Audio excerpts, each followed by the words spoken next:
রাজধানীর science lab এলাকায় বাস ভাঙচুরকে কেন্দ্র করে ঢাকা কলেজ ও ঢাকা সিটি কলেজের শিক্ষার্থীদের মধ্যে সংঘর্ষ ও ধাওয়া পাল্টা ধাওয়ার ঘটনা ঘটেছে। পরিস্থিতি নিয়ন্ত্রণে আনতে পুলিশ সাউন্ড গ্রেনেড ও টিয়ার শেল নিক্ষেপ করে। আব্দুল্লাহ খান মুন্নার রিপোর্ট।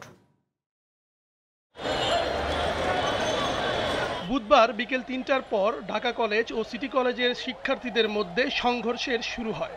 এতে রাজধানীর সায়েন্স ল্যাব এলাকায় যান চলাচল বন্ধ হয়ে যায়।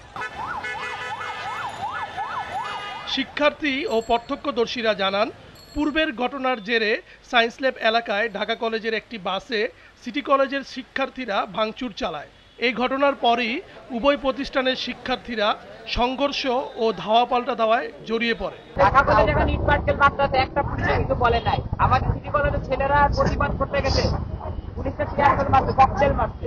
এই ঘটনায় দুই কলেজের শিক্ষার্থীদের মধ্যে ব্যাপক উত্তেজনার সৃষ্টি হয় এবং উভয় পক্ষের অর্ধশতাধিক আহত হয়। খবর পেয়ে পুলিশ ও সেনাবাহিনী ঘটনাস্থলে পৌঁছে টিয়ার শেল ও সাউন্ড গ্রেনেড ব্যবহার করে পরিস্থিতি নিয়ন্ত্রণে আনে। বাচ্চাদের ট্রলিতে করে দিয়ে আসতে খালি ইটা আমার পিঠে লাগছে। অনেকগুলা বাচ্চা আহত হয়েছে। কাটতে গেছে, চোখে লাগছে, অনেক জায়গায় লাগছে। ভিতরে সমস্যা ছিল না বাইরে? বাইরে, ভিতরে আইসা ওরা মারছে, ভিতরে ঢুকিয়া বাচ্চাদের। সন্ধ্যার পর পরিস্থিতি নিয়ন্ত্রণে এলে সিটি কলেজের আটকে পড়া শিক্ষার্থীদের আইন শৃঙ্খলা বাহিনীর সহায়তায় বের করে আনা হয়। আব্দুল্লাহ খান মুন্না, জিটিভি নিউজ, ঢাকা।